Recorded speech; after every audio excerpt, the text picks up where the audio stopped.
Dear brothers, happy Monday. Let's talk about your funeral.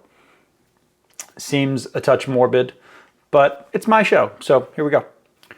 I was doing some research for unrelated topics recently, and I happened upon a video from Dave Tate.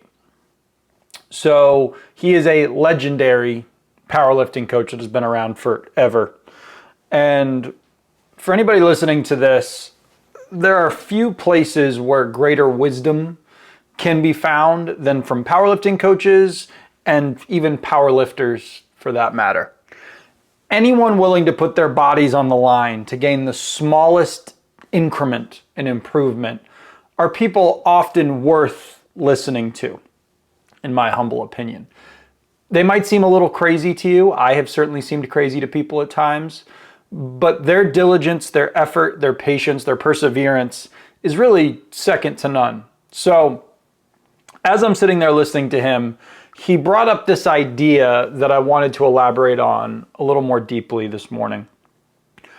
I'm going to term this or call this the funeral family. So imagine for a moment you are looking down from heaven at your funeral. You were a pretty popular guy, so the room looks relatively full. And as you look at your casket, you begin scanning to the first couple of rows of seats. So in those seats is seated your family, your wife, your children, your siblings, your closest friends, maybe even your parents, your closest people. As you get to the next few rows, you see some less close friends, maybe some coworkers, extended family members, maybe some people that you played pickup volleyball with, maybe some older friends, people you enjoyed spending time with, but certainly not your closest people in the world. So we keep scanning and we get to the next set of rows. And you see some people that maybe you knew in passing, friends or family that you might not have even known existed, people that you exchanged pleasantries with, waved, whatever, but they weren't really closest to you by any stretch. So now you get to the very back of the room. And in the back of the room, there's a bunch of TVs all lined up. And on these screens are people that you have interacted with all over the world, but never met. You've liked some of their social media posts, or there's some podcast hosts that you like to follow. There's owners of bunches of restaurants that you've eaten at for years. There's a bellhop from some beautiful hotel you stayed in your honeymoon. Maybe some people who you took classes from, some professors at college, or maybe a couple of business gurus who you enjoyed following. People that you didn't truly know, but in some capacity you've interacted with, especially in the digital world. So now, as you look across this whole room, ask yourself something. Who in here is most affected by looking at your casket? Who is struggling the most on this day with your death? So you start at the back of the room where the TVs are. Those people's lives are 100% unchanged in any capacity as they look at your casket. You didn't even know them, and they will go back to work and do what they were doing just as they normally would. No fuss, no muss, easy. You get to the next row of people, some of those kind of acquaintances more than anything. They will also be back at work tomorrow. Back to normal life, no changes. They might have shed a tear or two when your best friend was talking about you, during his little speech. It's really kind of about it. You get to your next rows. These were people that you really knew. Coworkers, friends, some less close family members maybe.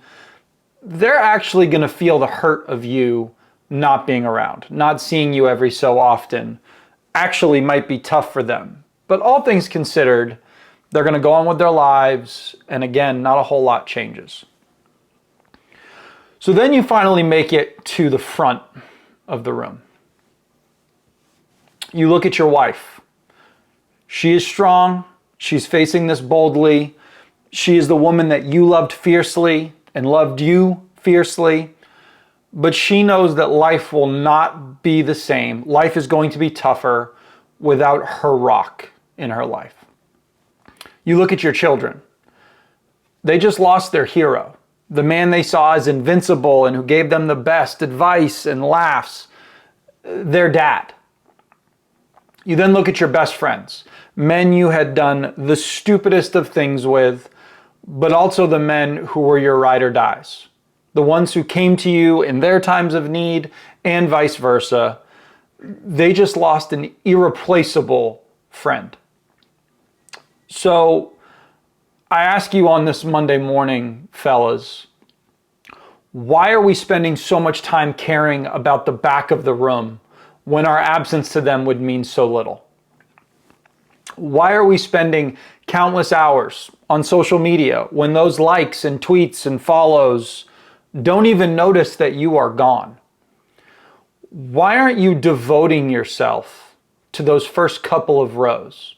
Saying yes when your kids want to play, taking your wife on that date night, going on that hunting trip with your buddies. Those are the people that truly matter.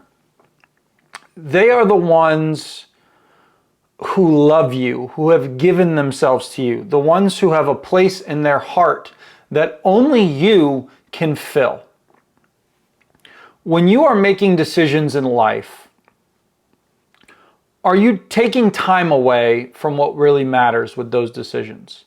If the answer is yes, ditch them, or at least move them to times when they don't interfere with those that are closest to you. In the end, they are truly the only thing that matters. Those first couple of rows, that's all that matters. Make sure that they know that and honor them for their love. It is a beautiful gift and one that we should never forget.